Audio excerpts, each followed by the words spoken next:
welcome back to my channel. It's been a while since I have sat in this chair and recorded anything, so it's nice to be back. And what can I really say? Yes, I went away.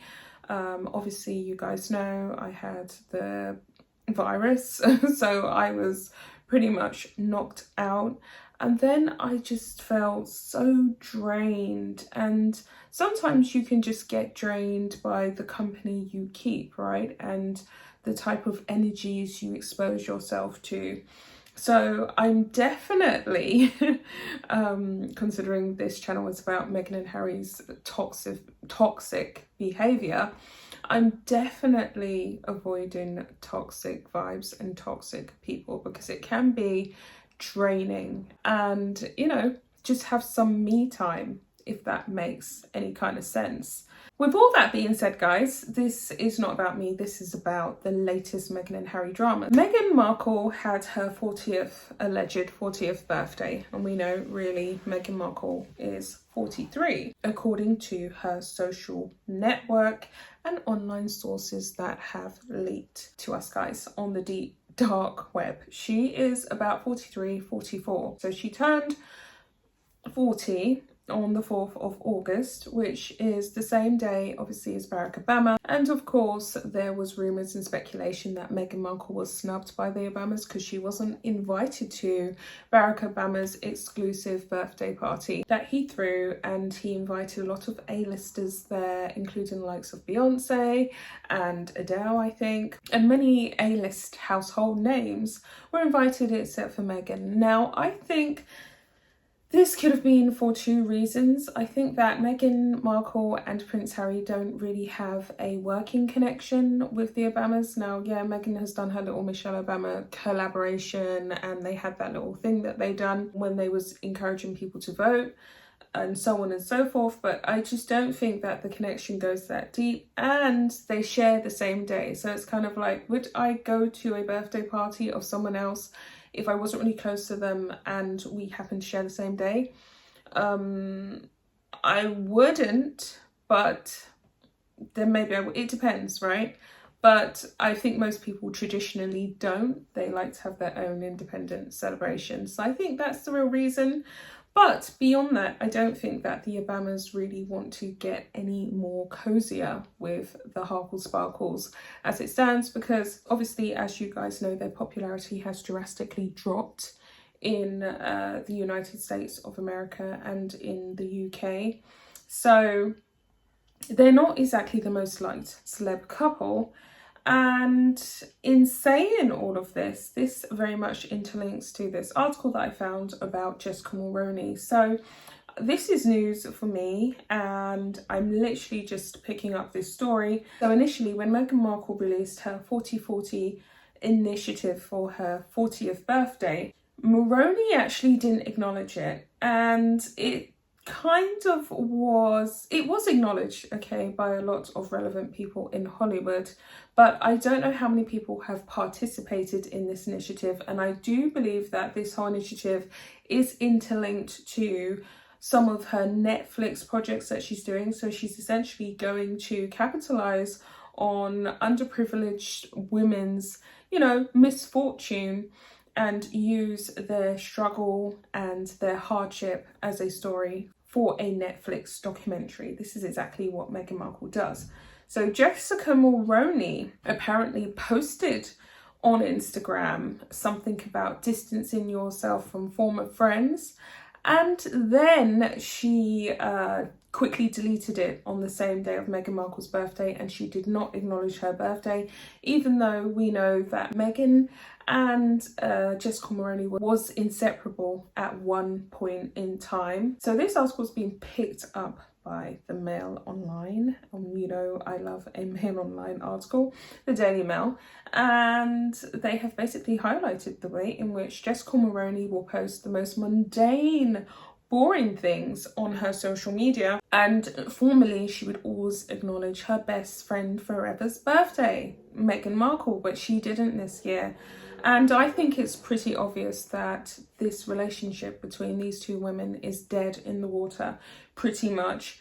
And for good reason. I mean, Meghan wasn't there for Jessica when she lost all of her endorsements, all of her TV spots due to this back and forth falling out that she had with Sasha Exeter, who claimed that Jessica Maroney basically did not support the BLM movement, and she threatened to take away her livelihood as an influencer. When I found it quite laughable, because, you know, as a person who does do a bit of influencer stuff and social media stuff myself, she only had about 4,000, or I think it was 10,000 followers at the time when she had this falling out with Jessica Maroney.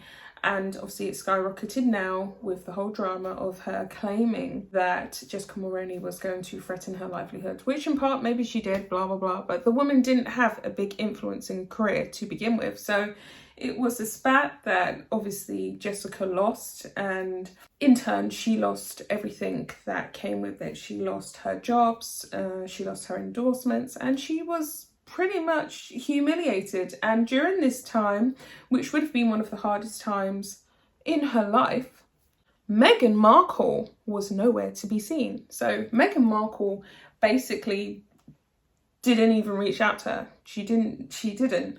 And, you know, not to our knowledge, she didn't make a public statement in support. And it's kind of like, we know how Meghan Markle is. As soon as she gets what she wants from a relationship, she pretty much leaves you eating dust, right?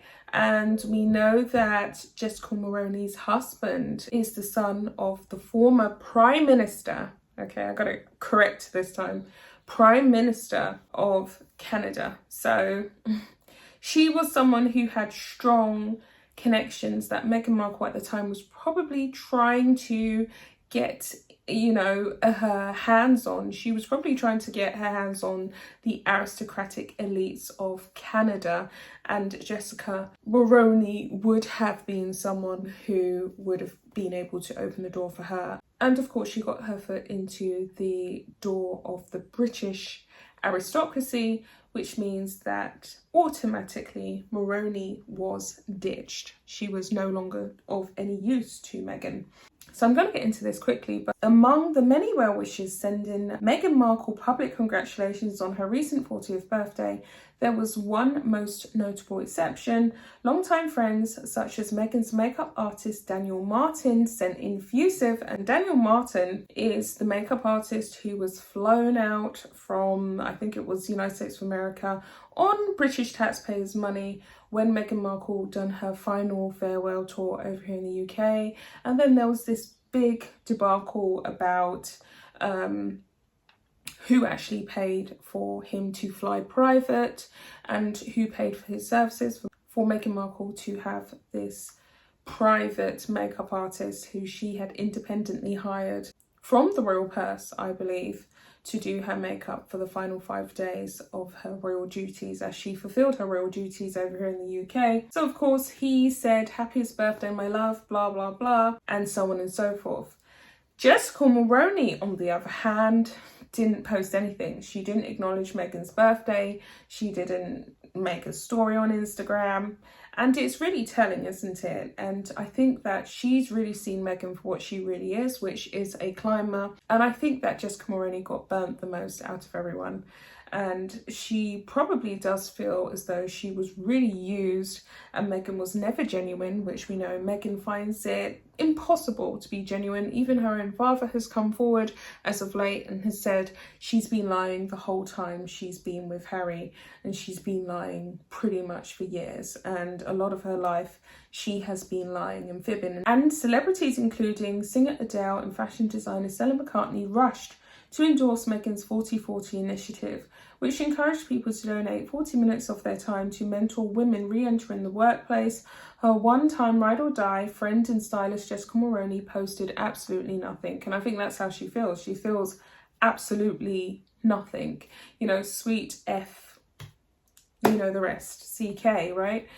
Maroney regularly updates her 416,000 Instagram followers on things as mundane as her daily workouts and what her children eat for supper, which made the birthday silence all the more surprising. throw in a mysterious and quickly deleted post on Moroni's Instagram about friends who distanced themselves, and it's little wonder that some are starting to wonder if the once close relationship between Mullery and the Duchess of Sussex might have started to unravel. The importance of the decade-long friendship, which began when Meghan moved to Toronto to film legal drama Suits, can hardly be overstated. So Meghan Markle was hanging onto the coattails of Jessica Mullery for a good long 10 years. As soon as Meghan climbed above her, got to a higher place than her, married someone of more prominence, someone who has more public visibility, she swiftly ditched her. And yeah, she did invite Mullery to the wedding, and she did allow Jessica Mullery's, I think it was her son, to be a page boy. They was involved in the royal wedding, but I think that was all a smokescreen and a cover-up for the fact that Meghan Markle had ditched her own family. So it doesn't leave a lot to the imagination, does it really? There's a lot more to this article. Should I do a part 2? I'm not sure. Let me know in the comments, and then maybe I'll do a part 2 because there's a lot more that is discussed. I'll be back with another video. Bye guys.